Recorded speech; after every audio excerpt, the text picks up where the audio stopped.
Are we live? All right. So we are in the National Chess Championship season. Welcome everyone. This is the chess culture, and I'll be bringing you some of the recap of the games that have been played, and we're also going to see some of the live sessions as well. So buckle up and let's get ready. Okay. So now we're going to start with the invitationals, the women's section.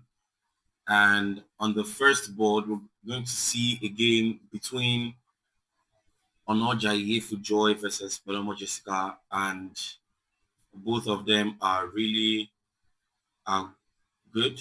Now let's see what the game starts with. So White starts with the move pawn to c4. We have knight to f6, pawn to d4, and now pawn to c6. So this is known as the Slav Indian. All right. So these players know their stuffs. They are well versed, and for them to participate at this event, it goes to show how prepared they've been. Some of them have won several tournaments in a row. So let's see. It's a battle of champions here. And now knight to c3, pawn to d5, captures, captures. Now we're going into the Slav Indian position. I'm sure the Indian fans watching are going to love this. And now the move knight to f3, knight to c6, and pawn to e3. Now pawn to e6, and then pawn to a3. And seeing the database now, we can have, we're only seeing one game here, bishop to d6, and the Masters database on Lichess. And now bishop to d6 played, bishop to d3, and then pawn to a6, and then queen to e2. Now the engines actually prefer pushing the pawn to e4, but I don't really think it's something that White prefers. It's not something that her style of play really resembles. So she rather goes for what she's more comfortable with, queen to e2. And this goes to show that many times the best move according to the engine may not be practically what you need to play well in a chess game. All right. So now bishop to d7, bringing out the least active piece, and White decides to castle. Black also follows the same pattern, and now pawn to e4. So White sees that it is time to break up in the center and try to be aggressive as much as possible.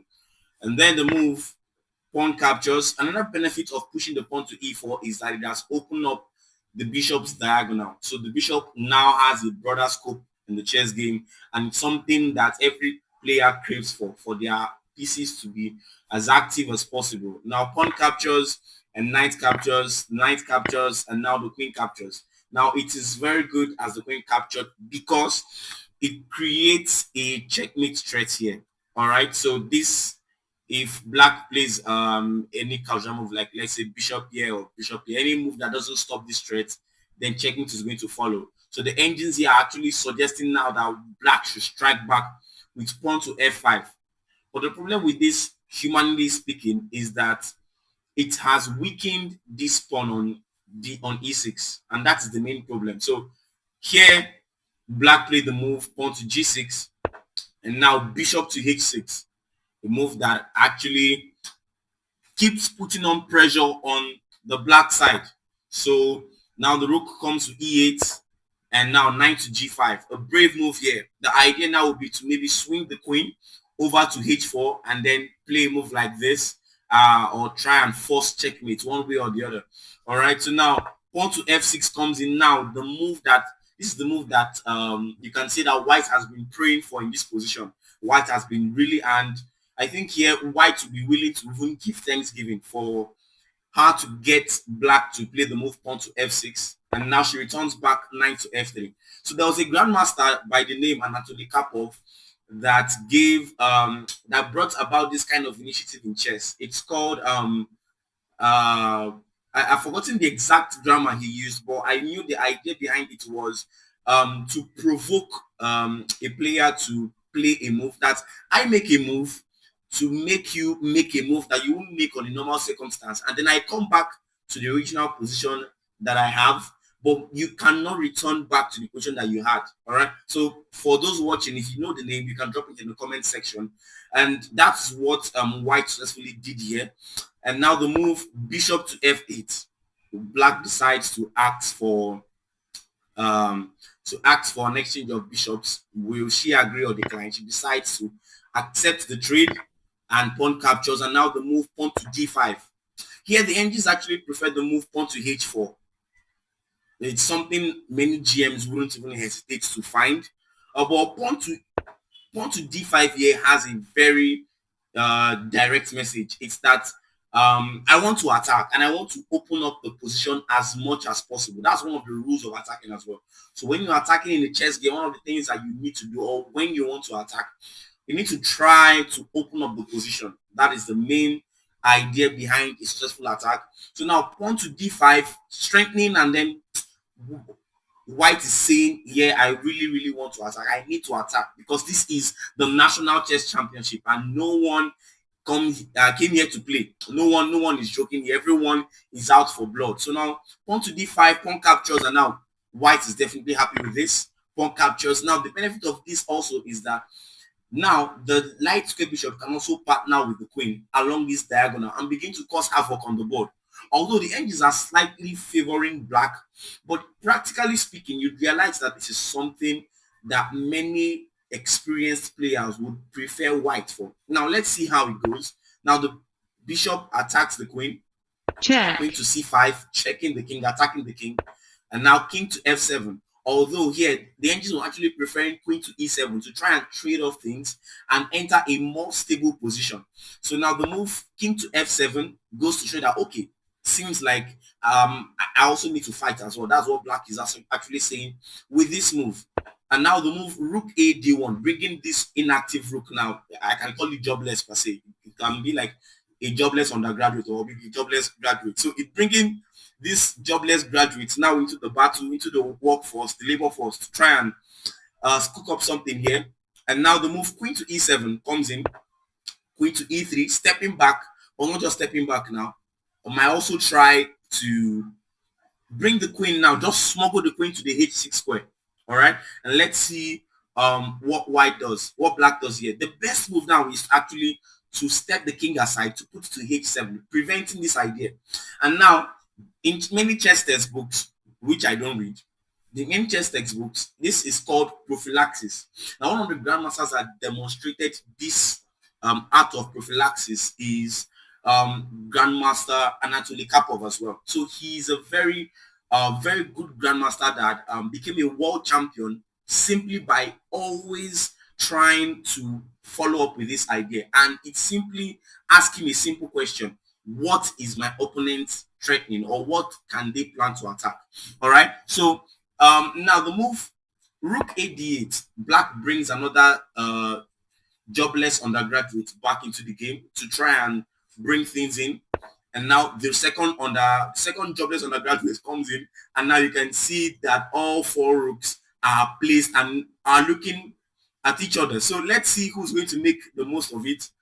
And then queen to c7 comes in, and queen to h6. So you see now that the queen landing here has already started helping the engines to say, well, I think we could go for white here. But let's see how it continues. The king steps back to g6. Now, in so many games, online blitz games, you will see that this is actually what white has. White has what they call a drawing chance later on. So something like, let's say the position becomes unfavorable for her, she can decide to sacrifice this bishop later on.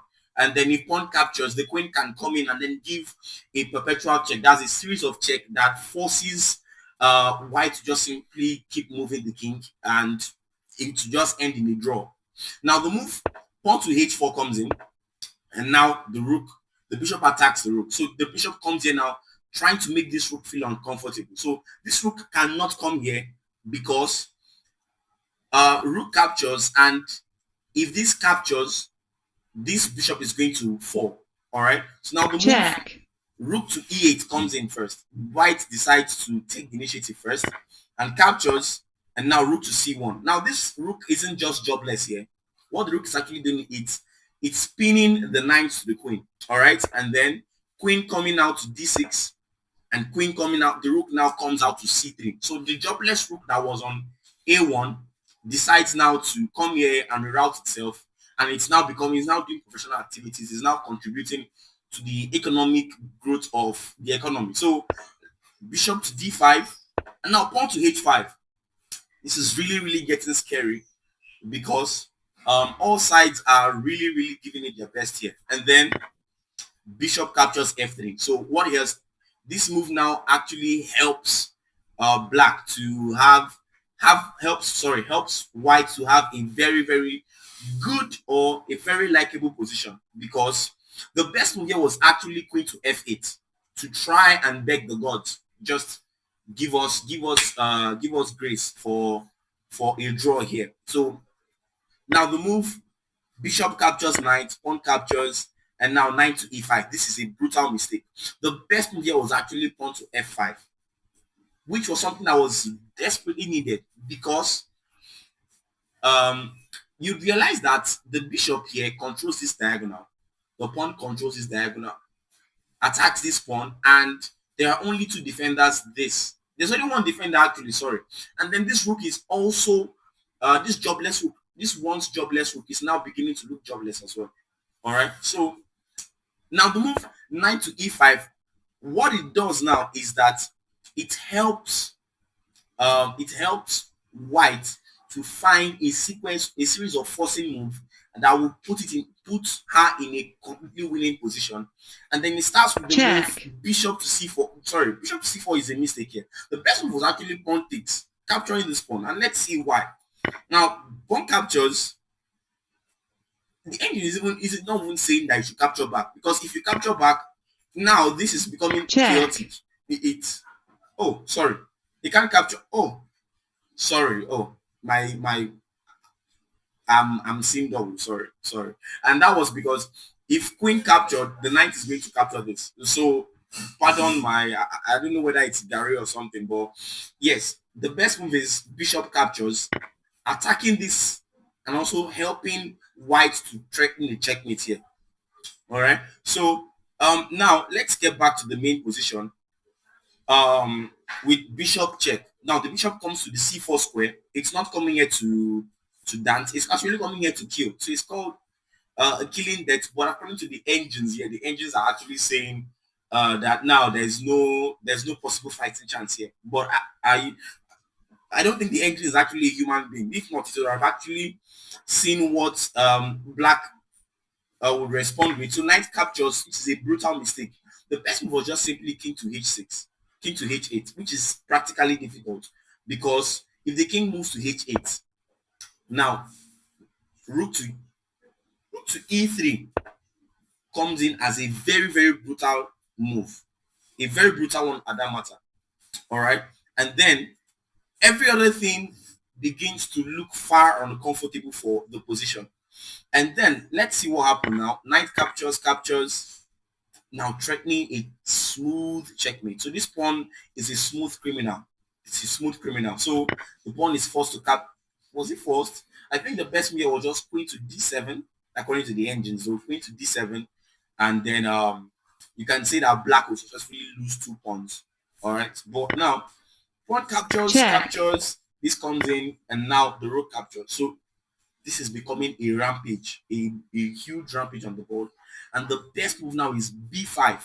Now what b5 does is that it tries to remove the rook away from the c file. All right, so he should play the move rook to e5, which was a brutal mistake. Maybe the idea was obvious, to try and then give a check here, attacking both the queen and the king as well. But here comes the killer blow, rook check. Now this move actually forced black to resign, because the queen traps the king. So you can see here how the queen traps the king. The king cannot move anywhere. It's basically trapped. And if the king tries to come here now, the king tries to come to this yellow square. Now the move queen comes in here will be a checkmate. So black resigned, because practically if you play rook here, now this captures and is a checkmate. And if the rook decides not to capture, not to come, and the king decides to come up, like I said before, the queen would come here, checkmate, and it's a checkmate. So overall, it was a good game. It was a fighting game between both sides, And now we're going to take the next game. All right. So the next game follows Abdusalam Azizat versus Michael Bridget. All right. So the interesting thing about this game is I can say the online presence or the online fans that are rooting for Abdusalam. So Abdusalam is popularly called Fabiano Caruana girl. So she's a Fabiano Caruana fan girl. Sorry. So she claims to be a very huge fan of Grandmaster Caruana Fabiano. And let's see what the game would have in store for her. All right. So now this game starts off with give me a second. All right. So the game starts off with pawn to e4. We have pawn to c6, the Caro-Kann defense, and now pawn to d4, d5, knight to d2. Now, one of the good things about Michael Bridget is the fact that she has gotten a whole lot of experience in tournament play than many other female chess players. So she has represented Nigeria at international tournaments. She has participated on elite level, and now she brings her experience to the board. Now, pawn captures, black decides not to go into complications and just go straight to the main line, something less complicated. Now, the move bishop to f5, which is the main move according to many grandmasters. Now, knight to g3, the knight drops back, bishop comes back now to g6, and now knight to f6. Now, why did the bishop come back? It's not like as if it was a jobless undergraduate, but simply because the knight attacks the bishop. So the bishop is forced to come back. The knight comes to f3, pawn goes to e6, and now pawn to h4. So this position is actually something that I was afraid of when I was playing the Caro-Kann years back as a main line for black. All thanks to Levi Gottman and several other players. So the idea is just to make black lose a lot of tempo or a lot of moves. All right. Should I say move or tempo? What do I say now? To lose a lot of time. I think time is something that we can easily relate to. Forcing black to play the move pawn to h6 and now coming in with bishop to d3. But here, usually, some people actually decide to be more wicked. They decide to be more wicked and even play the move pawn to h5. Pawn to h5. It's a standard move. The idea is still to make sure that black wastes time, then plays the move bishop to d3, and many games has occurred here. Legendary players like Vishwanathan Anand, Vanchuk, Avichin, Alireza Firuja, many of them have gotten to this position and chaos has always happened. So now let's go back to the game. The bishop comes to d3, captures, and now bishop to d6. Now the knight attacks the bishop, and the bishop drops to e7. The bishop now comes into d2. Woo! Very interesting. Bringing another piece into the game, and now the move knight to f6. Give me a break.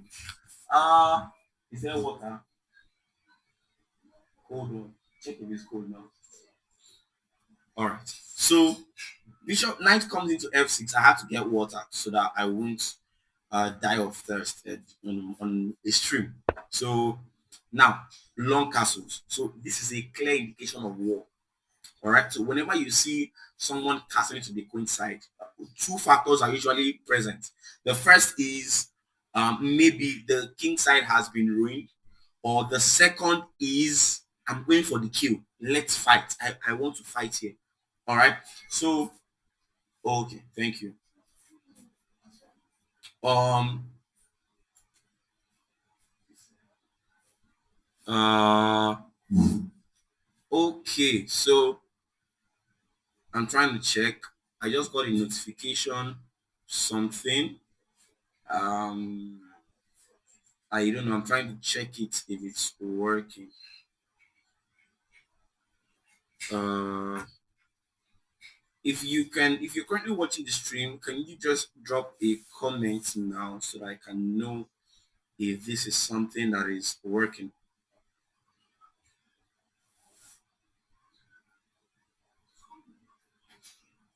Trying to check, trying to confirm. I'm trying to confirm from this end if it's actually working.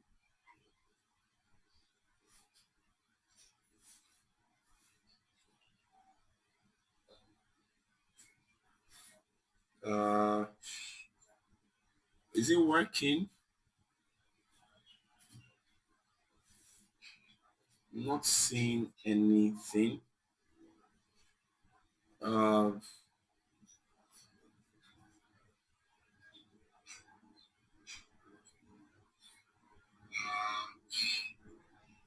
okay. All right. So, yeah. Now let's proceed. Okay. So sorry for that. I just had to confirm. Now the move knight bd7 comes in, and now the king moves away. So this king moving away is a very practical move because so many disasters can happen. I've been a victim of one once where I was playing a tournament. I was with the white pieces. I was fighting and I was so happy, and all of a sudden, a nasty ping just came on my king, and I just knew I had to sack everything to find a draw. So White doesn't want to take any chances yet, so she decides to keep it up. To keep it up now. All right. So the move knight captures, and then the knight comes in attacking the queen again one more time. And now the move queen to e2, queen to c7, trying to see if she can castle queen side as well. So you see here that it's a bit of a psychological warfare happening. So White clearly states, I want to fight. I want to give blows. I want to scatter the whole board. And then Black is trying to maintain equality, find peace, peace in the storm, inner peace, according to Dragon Warrior, inner peace, inner peace. But that's not the problem. The problem is let's go for war. Let's go for war. And now the move knight to e5 comes in. This move is very wicked because it's indirectly stopping Black from castling. So if Black dares to castle here, for example, just by mistake, then Grand Slam, the knight attacks, captures this pawn, attacking both rooks, and also attacking this beautiful pawn that will end up falling. So it's something that is brutal. So she realizes that she cannot attack, so she decides to set up a move that if Black overlooks that move, it should end up in chaos. So let's see what Black decides to play. Second, so knight to e5, like I said, and now the bishop attacks the knight. Now knight to c4, bishop draws back to e7. A solid move, well, solid one. And now the move pawn to g3, just a quiet move, trying to now bring the bishop now to f4. So it seems like a quiet something, but the kind of wickedness that is happening here, it's really good. Now the move knight to d5, rook h e1, and now short castle, long castle by Black. So Black has successfully said, I want peace. I don't want problem. I want peace. I want peace. And now see the move. Bishop to a5. Say, no, there must be problem on this board. I don't just want you to come and do this now. So the idea behind this move now is forcing Black to push this move again. Right? In the last game, I was showing something about making a move, provoking a move in such a way that when that person plays that move, later on the person will regret it. Had I known, tears of tales of Eve, all those hot tears. So now this actually is what White wants, to actually help Black, to actually help White to create an entrance path for the queen. So the queen can come in Igwe, come in and then try to start creating some wonderful chaos. Now the move bishop comes back to d2. Mission accomplished for the bishop. And now the king comes in. So you see the level of awareness that Black has in this position. This awareness now is what is stopping the queen from majestically coming here. The king stops that idea. So how on earth did white end up winning this game? Let's find out. Queen to f3. Keep attacking, keep putting on pressure on this pawn and also directly on this, pinning the pawn. So this is something, the bishop comes into f6 and now the bishop drops back to c1. Very sharp move. It looks like a retreating move, but at the same time, one of the benefits of this is that the rook now defends this pawn. So it's not just attack and defense. Why am I attacking? And then why am I defending as well? So now rook comes to d7. Black decides to start pumping the jugular, starts putting everything in place, start pressurizing one or two pawns there to show that yes, I can still fight in this game. And now the move pawn to c3, a remarkable move here. But one of the things that it does is that it is opening up the king's, should I say, white eye or light square diagonal. All right. So now the second rook comes in now to c8. So these two unemployed undergraduates. When I call undergraduates, just know I'm talking about the rooks. So the two undergraduates now comes into the game and the move knight to d2. So very practical sense here. She realizes that now that my knight has light squares to jump on, and let's make the most of it. So she realizes that okay, on this square now, my knight doesn't really have any fancy place to jump to apart from here, and I don't want to come here because of course it's something that black can go and do Thanksgiving for. So I don't want to. I want to stay wicked. And now the move queen to d8, knight jumped in now to e4, still putting pressure, mounting up wickedness. And now the move queen to h8. I completely have no idea of what this move is saying, but the engine is actually saying that this is the best move in the position. And the best move because now the knight is not only attacking this, but it's also threatening this. So maybe something like knight takes something crazy, something weird from nowhere, a banger or like that, and then it comes in. So kudos to Fabiano Caruana here for finding the best move according to the engine. Queen to h8, which is something really, really shocking. All right. And now the move pawn to c4. Everything is just, I want to make sure there is fight. That is what Bridget is trying to do here. I want to make sure that blood flows on this board. And now knight to b4, a grave mistake, a really grave. It looks like a forward attacking move because she's threatening the knight here. She's not really threatening, but the knight doesn't really have a future or a hope in this position. All right. The best move here according to the engine was actually knight to c7, which looked like a move that only computers can think of, really. All right, because why would I send my knight to the back when I can jump in forward and then maintain stamina? But with this move now, knight to b4, the sad thing about it is that now the move pawn to a3. Now this now sends the knight back to the village. So the knight now has gone back to a3 now to go and do Christmas there, and it's something that it's going to be chaotic. Now the best move according to the engine now is pawn to d5. Pawn to d5 looks wicked or it looks weird, but it has its own plans. All right, so the idea behind pawn to d5 is to try and open up this diagonal. I want to diagonalize everything on the board. That is what the engine is screaming about, but that is not what she does. Rather, she plays the move pawn to c5, which is a mistake. It's a mistake because now this has actually given this knight that went back to the village a chance to come back to a junction and then come back to the city square. So with this place now, it will feel like at home. All right, but then the rook comes in now, mounting pressure. We are mounting pressure. 1, 2, and 3, all on top of this pawn. So let's see what happens. Check. Now knight jumps in, check, and this forces white to capture. So this capture,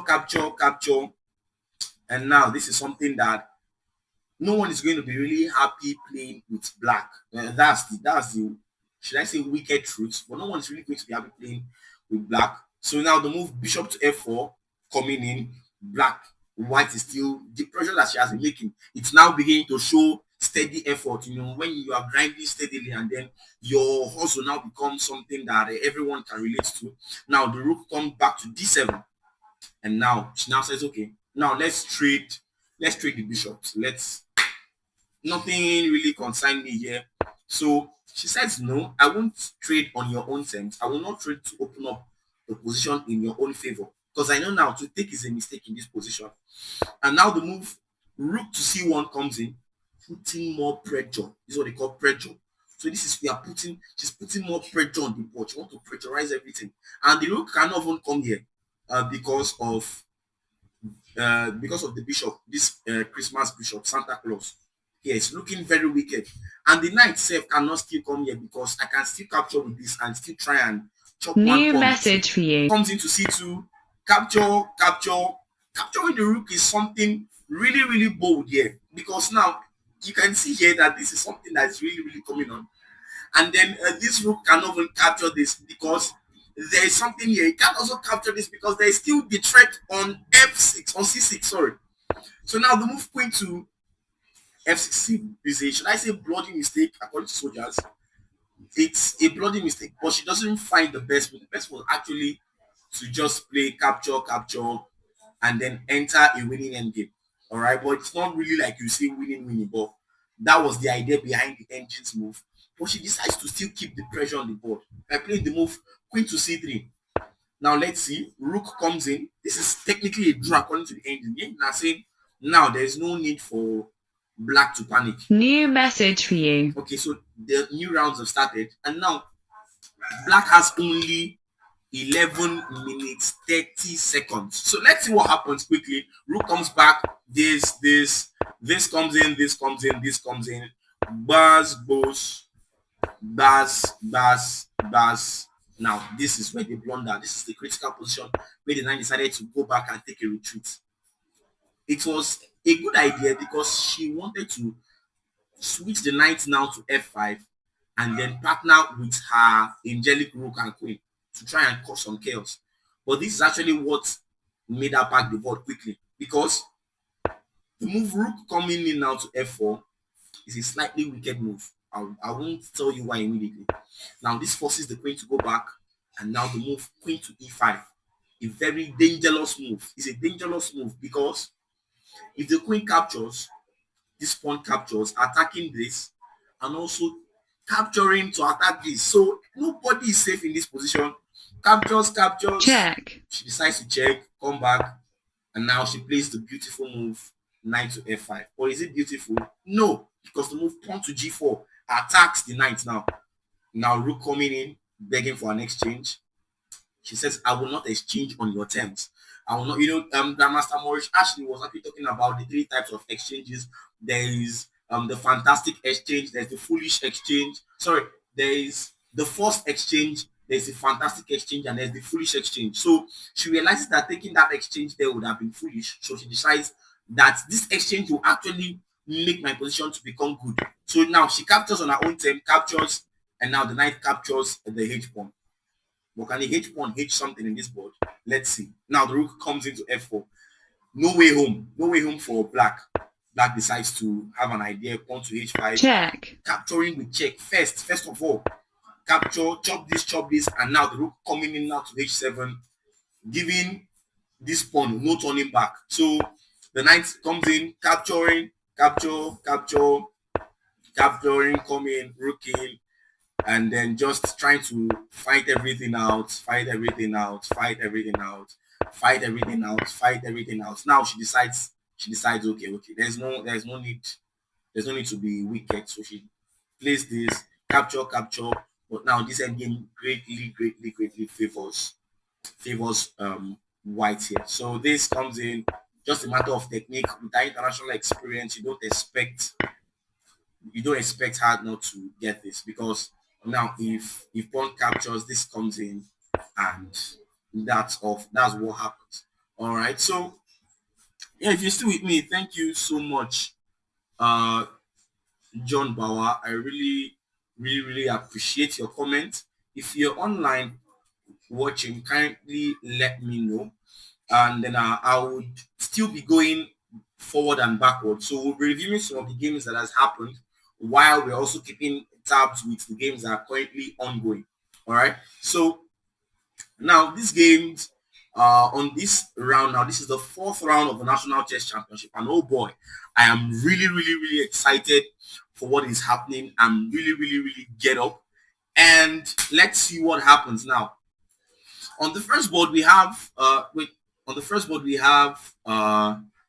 Omorui Sandra the highest rated junior in Nigeria currently, and she's paired against Olomo Jessica, rated 1868. So both players are rated 18, but due to the exposure by White, she decides to go for the London system.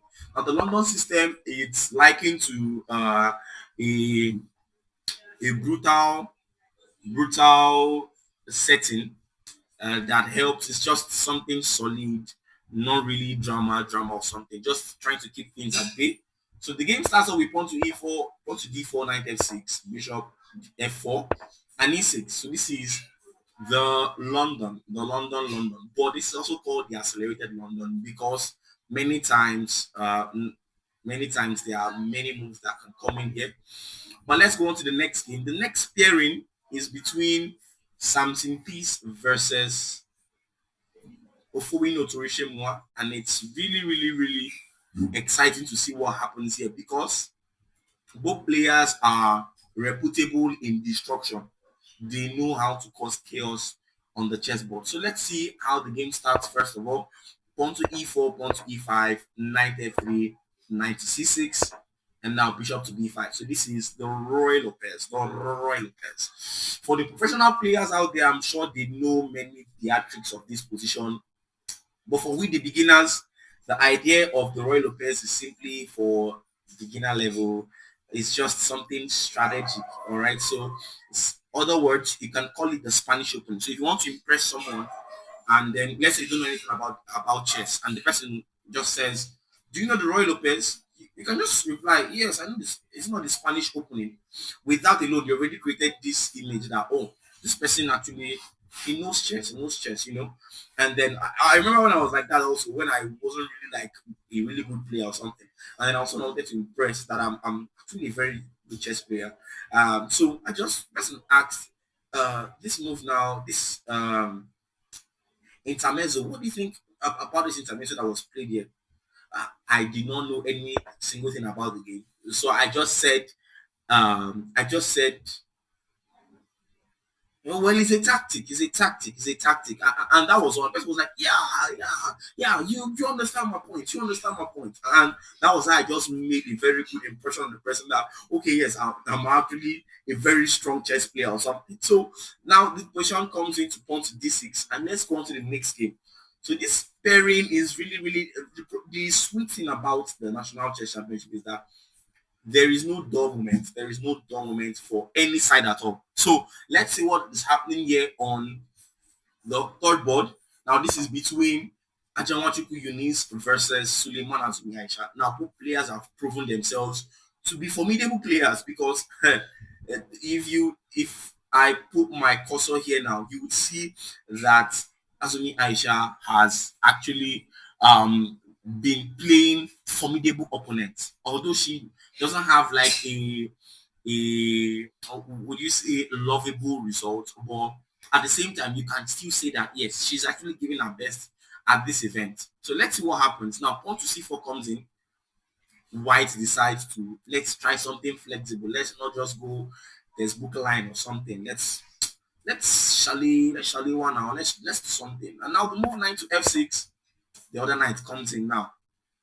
The first jobless piece. So the thing is, in the opening, all the pieces are jobless. All of them are jobless. All of them. So the job that every chess player needs to have in the opening phase is to try and employ his pieces as fast as possible. So now this knight has been employed. So let's see what happens here. Now the move pawn to e6, pawn to e4, pawn to d5, pawn to g3, bishop to g4. Now you can see here that black has employed another new piece, or you can say deploy in the military terms. All right. So now this comes in here, attacking this. Now let's see what happens. Now white decides to employ a piece as well, and that is what's currently going on the game. So let's go to the fourth game that is currently happening now. Now this is between you can say the superstar WCM Quick Friend Deborah and versus Joy Felix. So let's see what's happening on the game. Now pawn to c4, knight to f6, knight to f3, another c4 on the board, and now pawn to c5. knight to c3. The two knights now have been deployed or employed, whichever one. If you're a student, you can say employed. If you are in the military, you can say deployed. So the two knights have been deployed, and now the move knight to c6, and pawn to d4, captures, and now pawn to g6. So according to the textbooks, this is called the English opening, the symmetrical variation, 4 knights. All right. So pawn to g6. The idea now is to bring this bishop out and then try to do some other things to try and threatening or something, just something that can make it really remarkable here. All right. So let's go on to the next game. Now we have the latest superstar, Nwankwo Michel versus Abdusalam Azizat. Now, Abdusalam Azizat, like I said, if you were watching earlier, I called her the Fabiano Caruana fangirl. So she loves, she's a fangirl of Fabiano Caruana. So let's see if she can deploy some magic against the runner-up of the previous national chess championship, Nwankwo Michel. So let's see what happens here. So now the game starts off with pawn to d4, pawn to d5, knight to f3. Now let's put the game on black's perspective, because we've seen a lot of a lot of white perspective. So now knight to f6, white has deployed the knight, and then white goes ahead to deploy her bishop as well, and black decides to deploy her bishop as well. Pawn to e3, and this is the London system. If you're familiar with all these lines and duration, you're welcome. If you're not, this is the London system. The London system is because the London system has a very solid repute of not falling down, even though it has fallen in so many of our movies and everything, all the things, but in real life it hasn't. Okay, so now the move pawn to e3, and then we have the move pawn to e6, and now bishop comes in to d3. Ooh la la. Let's see what happens now. The knight jumps into d4, and now pawn to c3. Slowly but surely, every piece keeps coming out. Now knight to d7. Really fantastic. Okay. Now queen to c2. The bishop comes out. Pawn to h3 and short castle. So here, let's see what white goes for. Plays the move 9bd2, and the engine is actually preferring knight capture this, and then so many other chaos. So we can see from the first set of moves, sweet complications are just happening on this board. Okay, and then on the sixth board, we have, before we go to the main section, of course, where things could happen: e4, e5, knight to f3, knight to c6, bishop to c4. Now, like I said before, the other one I said was the other openings I've been saying. You've been hearing me say London system, London defense, London this, London that, London blah blah blah blah blah. All right, but now in this line, this is known as the Italian game. All right, and now the move bishop to c5, pawn to c3, knight to f6. So let's see what happens here. The move pawn to d3 comes in, pawn to d6, and now the move short castle by white.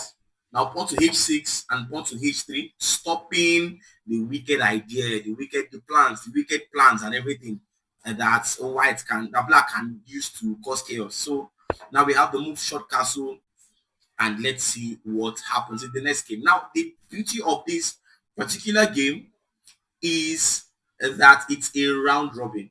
Okay, it's a round robin tournament. So she just won her game. Both players just won their game. So it's going to be a massive one. All right. So if you're currently in the chat, just let me know if there's any particular game you would love to watch, or any game that feels interesting to you. Just let me know.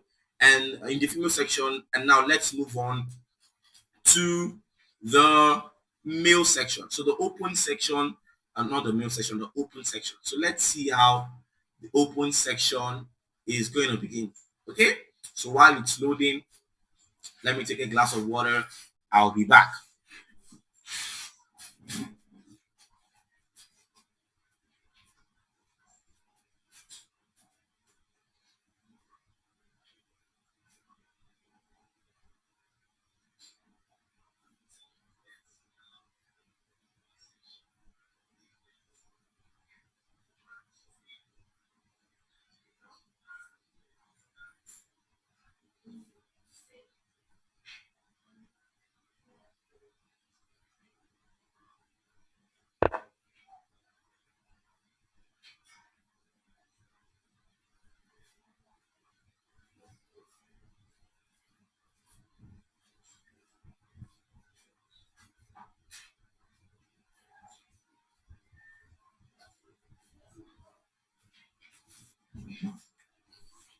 All right, so we're back in business. We're back for more brutal games, and you can see the Nigerian flag here soaring. Goes to show the National Chess Championship is no joke at all. Okay, so let's see which games are currently on board. So this is the fourth round of the NCC, and let's see how far it goes. Okay, so now let's start off with having an idea of what the position is actually saying. Let's know who the players are. Let's see who they are. So the first player on the first board is Keilo Kimusa.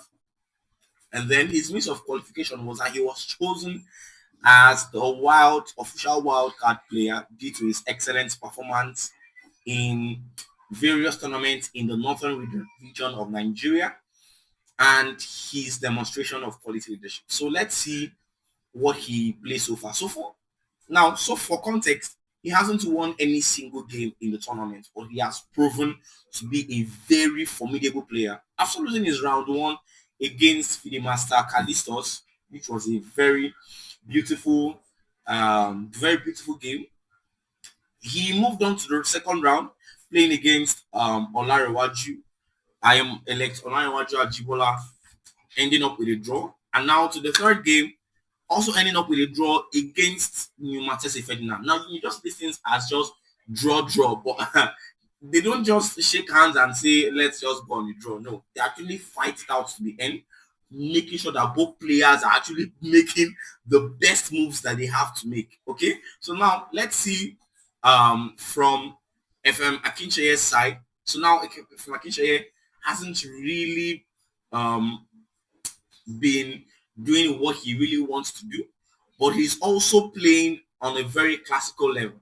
All right. So having lost only one game also as well in the first round of the tournament to FIDE Master Kiyiga Bomu, he has successfully held two games also to a dead draw. Now let's see what happens in the following game. So both of them are paired. They haven't won any single game. So now they are going to fight and fight, which I'm going to expect, of course. So now the first move, pawn to e4. We have pawn to e6. We have pawn to e4. Now, Keiloki has been someone who has been far reputable with the French defense. So he has actually won me before with the French defense. While I was playing him in the tournament, I think it was National Friends of Chess. We were paired, and then on my way coming, while I was on transit, I saw, oh, okay, I'm being paired against this guy. Let me prepare something for him. And he only played the French defense. So I prepared the Tarrasch variation. I wasn't really familiar with much of those lines, but I knew based on normal things that I known about the game, I knew already that okay, with this and this being employed, I would definitely have a winning chance in this game. Okay, so now let's see what happens in this game. Now the move pawn to d5 comes in, pawn to e5, pawn to c5. Oh, the story, I'll continue the story, of course. And then pawn to c3, knight to c6, knight to f3, queen to b6 coming out. Now all these things I've been chanting b6, a6, d6, this. The idea is just that black has deployed the knight and then deployed the queen as well. While white has deployed this, but has enormous space already on the board, so the bishops can start perambulating and everything. And let's go on. Now the move pawn to a3, c4, and then bishop to e2. All right, let's go now. The bishop comes into d7, bringing in everything slowly and steadily. I'm very, very sure, almost 101% sure that white has prepared this game, this position beforehand. Well, now the idea was c4 is really, really, really should I say a banger? And now bishop to e2 comes in, and then this d7. Okay, so let's see. Let me put on my playlist so I can still be in the flow. All right, I've put on my playlist. I would have loved to play the song for you guys, but in my last stream, I tried that mistake, and then YouTube just flagged me. And so I will keep that far from me for now, till I find non-copyrighted sounds. And then let's head back to the game. So Bishop comes in, Bishop comes out, and now White decides to pack his king very well, to just pack his king to one side. And then knight to a5, the knight comes into b2. The knight wants to try and be a landlord here. He wants to make it here. He wants to become a king on this square. But this knight says no. I'm going to stop that. You're not going to, nobody you go tell me what I go do here, you know. And then the knight jumps in now to e2. Everything is just looking so masterful. When you see masters playing, it looks like everyone is coming in with their Shaolin moves and everything. Now knight to e7, pawn to a4. This is really a scary move. The move I was actually expecting was the move the angels actually suggested, which was queen to c2. So queen to c2 looks really good, you know, just staying steady, maybe bring the rook out, maybe maneuver the knight, put it on g3, try to harass this king side, and then bring the bishop out, bring out the unemployed rooks and everything. But let's see what happens. Now pawn to a4, trying to limit squares as well. But this pawn, let's see if it's going to become a strength or a weakness. Let's see now. Knight jumps into c8, and now queen to e1. Queen comes in now to c7, and this is where the game is currently at. So both players, the player with the white pieces has 1 minute 19 seconds, and the player with the black pieces has 1 minute 29. Sorry, 1 hour 29 minutes 43 seconds. Sorry, the first is 1 hour 19 minutes and 9 seconds. All right, so I'm getting the flow now of my song. All right, so now let's go on to the second game. The second game is gonna be bloody. It's gonna be bloody. It promises to be bloody. I can guarantee you that one. All right. So here's why the game is going to be bloody. Now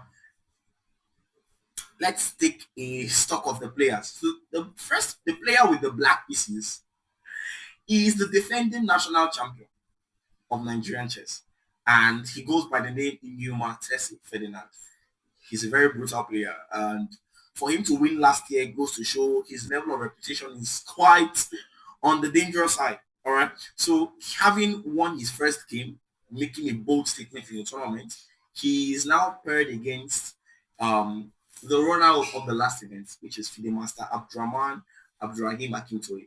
And the last two games that Numatese has had has just ended up in draws, which has actually helped him increase some rating, but he's not comfortable with draws anymore because he just drew, can I say, the lowest rated player of the tournament, and that could mean a psychological downfall maybe to other players like, oh, maybe he's not that strong or something. So they might want to take advantage of this. But so he needs to make a statement in this game.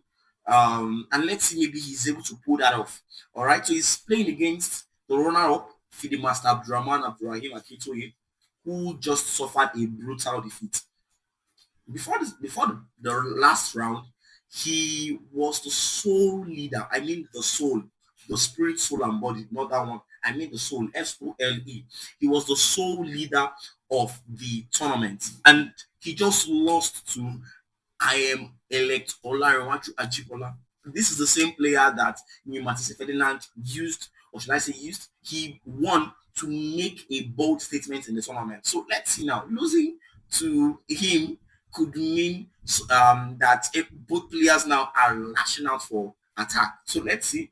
And then one other thing is the winner of this tournament, of this game, has a very huge chance. I mean, a very huge impact on the psychology of every other player in the tournament. All right. So now let's see what happens. Pawn to e4, knight to f6, bishop to g5, pawn to e6, pawn to e4, h6, and then bishop to f6. So this is the Trompowsky attack.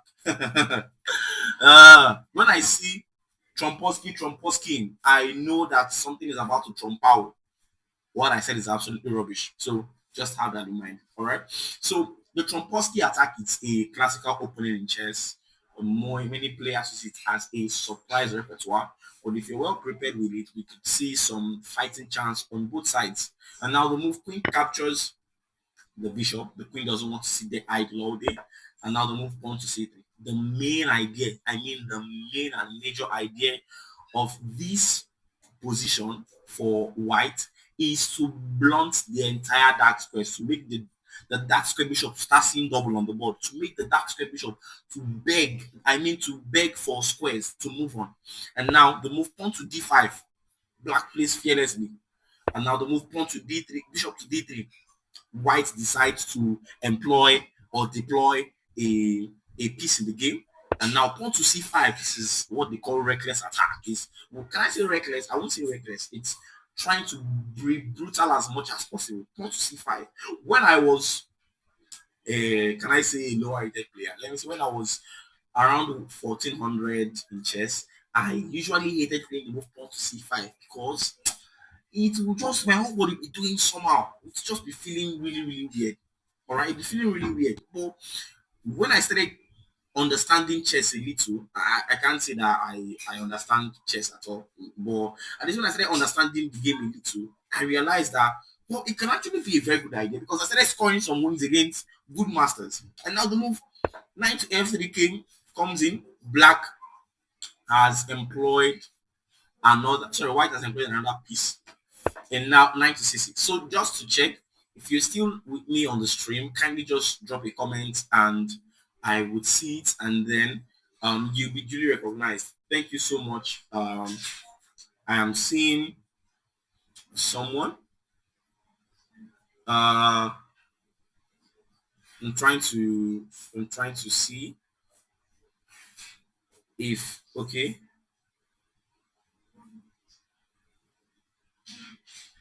Okay.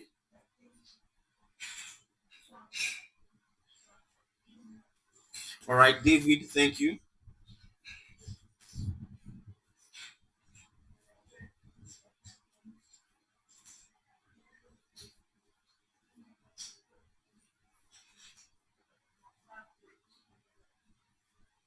All right. Okay. So yeah, we are here. We are here. We are here. We are here. We are here. We are live.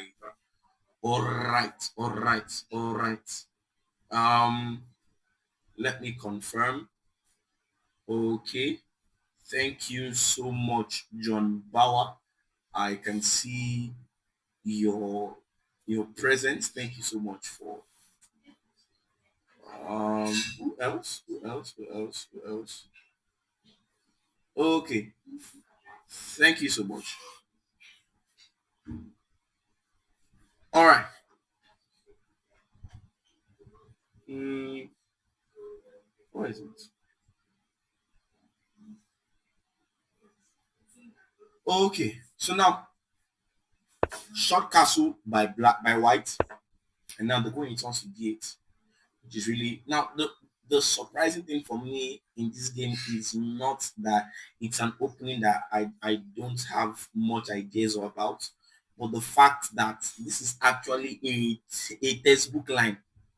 Should I say textbook? But a lot of players, top players, have played up to this position. So the queen to d8 is the, can I say, yeah, it's the third recommended move. The recommended move here was actually pawn captures to try and maybe bring this bishop to life if this captures. Okay, so queen to d8 captures, and now rook e1 seems to be the best move in the game. So the engines here are slightly favoring white. Okay, so now the next game is between um. hmm, all right, all right, all right, all right. All right. I cannot see. I'm trying to check something.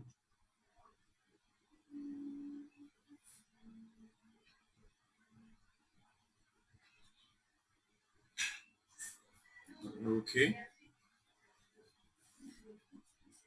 Okay. Okay. Okay. So now let's step into the game. Now we will be ending this stream now, and then we will commence back in 5 minutes. Okay. So thank you so much for watching. This is the Chess Pro from Chess.